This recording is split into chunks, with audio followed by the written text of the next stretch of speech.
欢迎来到新兴消息频道，请订阅频道，所以大家不要错过当天最热门的新闻。我们今天的时事通讯包括以下内容：王鹤棣事件曝光，最慌的或许是白鹿，他怕的不是封杀，而是旧绯闻被翻出，过往传闻和合作互动成焦点，引发关注。绯闻如风暴席卷，白鹿能否靠实力突围？在娱乐圈这条永不停歇的流水线上，作品才是抵御流言的铠甲。粉丝期待的不只是清纯人设，更是他用演技证明自己的时刻。这事真就这么过去了？看得我也是头都大了。白鹿是不是该做点什么？不然粉丝都快为他着急了。不是我说，这明星绯闻都变成快餐饭一样，无时无刻不在被扒到谁还能分清真是假的？你说占了资源、流量，粉丝喜欢他，这就够了吗？还得有点演技实力说话，不然永远缠在绯闻里，怎么穿越流言蜚语的风暴？我昨天刷微博，看到有人说白鹿又被牵扯到绯闻了，我就气得不行。他刚结束和徐凯的事情，还没喘口气，马上又把他和王鹤棣的关系掏出来，真是够了，这点料都能炒成热点，说明娱乐圈的绯闻产业链已经变成了一条永不停歇的流水线。有人说白鹿导也是真够命，刚刚靠演技捡回点人气，又要被这些八卦耗到支离破碎。而且你难免会想，那些传闻到底是真是假？摄影、微博爆出的几张合照，再加上片场的暧昧细节，真能代表什么？明星们日常互动多得很，谁还没个朋友？但偏偏粉丝吃着饭都得端着碗，看着明星私生活像看新闻联播一样严肃。这市场上没有什么是真正干净的，尤其是一些小圈子里，那点绯闻和关系比娱乐新闻还精彩。你要想想，白鹿也是趟过这趟浑水的红人，他如果真没什么亏心事，还怕把旧事翻出来吗？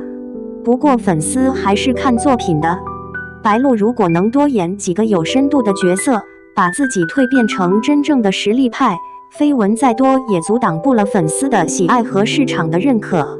只不过现在这个套路，光靠人设清纯偶像或者少女感撑着，早晚的吃亏。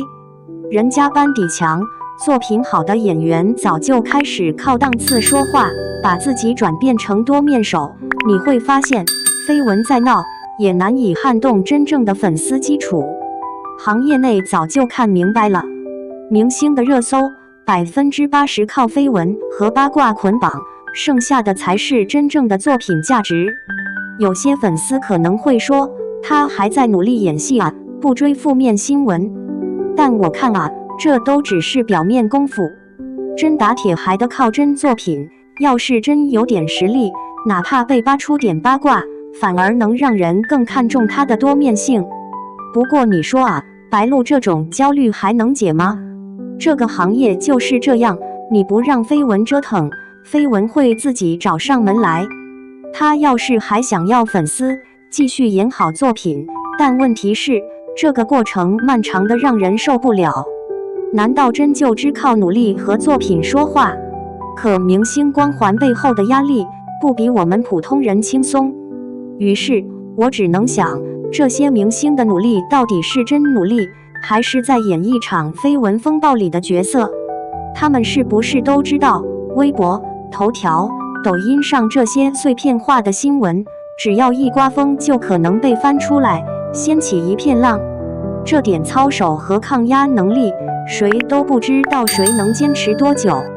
我就想，像白鹿这样曾靠演技圈粉，现在又不断被缠着，是不是早就看明白了，越在这个圈子，越难靠清白吃饭？看那些人怎么看，都别太当真。大部分人都在拼关系、拼热度、拼背景，作品只是噱头，否则谁愿意被绯闻爆料绊倒？最后想问一句，这场娱乐圈的情绪战到底是谁在打？白鹿能不能靠一部作品扳回点面子？还是说真到他的命还是在那些闲得无聊的眼睛里被窥视？我反正是看够了。2.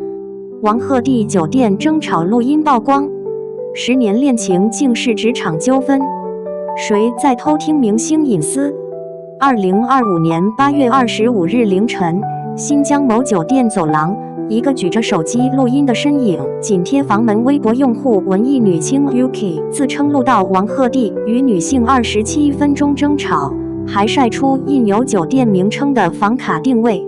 录音中，女性一句“哪怕我和你在一起10年”瞬间点燃热搜，网友疯狂脑补顶刘隐恋10年的狗血大戏。可当工作室凌晨甩出报警回执，直指录音系非法窃听偷拍，舆论才猛然惊醒，这哪是八卦，分明是犯罪现场。仔细听那27分钟录音，狗血恋情的泡沫早被职场现实戳破。女方抱怨行程协调，王鹤棣反问明天8点开工你忘了？第三方劝架的男生疑似助理皮皮插话感情，没有一劳永逸乍听暧昧，细品全是工作摩擦。发工资项目推进等词高频出现，吵架逻辑更像同事掰扯绩效，而非情侣翻旧账。网友调侃，女方说10年，怕不是指王鹤棣和经纪公司蒙样影视的合约期吧？时间线更是漏洞百出。王鹤棣1998年出生，若真恋爱10年的，从2015年算起，那年他17岁，还在四川学空乘专业，同学正言全校女生盯着他，谈恋爱早赚疯了。履历显示，他2016年参加超次元偶像夺冠后才正式入行，素人时期行程透明，哪来空间藏个10年女友？录音里女方甩出爱咋咋地摆烂神句，王鹤棣却只回一句你不觉得很刺耳吗？情绪稳得连脏话都省了。粉丝翻出他过往采访，遇到冲突先深呼吸，道理讲不通就暂停沟通，这波操作倒是一致。更惊悚的是录音获取方式，爆料者自称为求签名住酒店，却精准蹲到艺人房门口，甚至将反馈照片塞进门缝，这操作被法律专家点名为有预谋的跟踪骚扰。民法典第1032条明令禁止窃听他人私密空间，轻则行政处罚，重则构成刑事犯罪。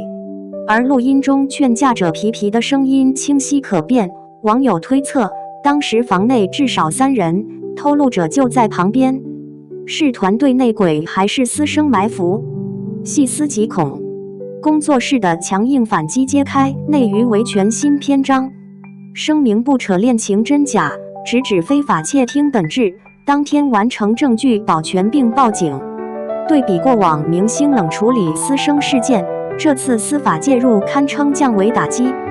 微博火速封禁爆料账号，但网友追问未停，敢报警，说明录音内容经得起查。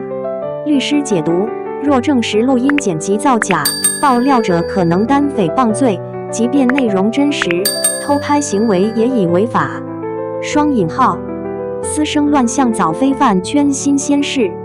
2024年，王鹤棣录综艺《我的主场》时，就因粉丝冲垮安保险被踩踏，保镖为护他摔得骨裂。彼时他呼吁理性追星，如今酒店偷录事件再正，部分人的疯狂已从线下围堵升级到窃听隐私。粉丝痛心疾首，私生不是粉，是罪犯。业内透露，偷拍明星隐私已成黑色产业链，一段顶流绯闻录音能卖数十万。这场闹剧撕开明星隐私困境的遮羞布，公众总以知情权为窥私开脱，却忘了艺人也是公民，酒店房间、私人对话受法律保护。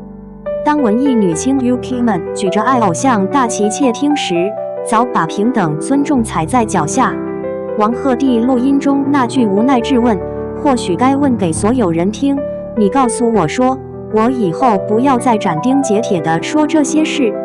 注：原话指向对话方，此处借喻公众越界质疑。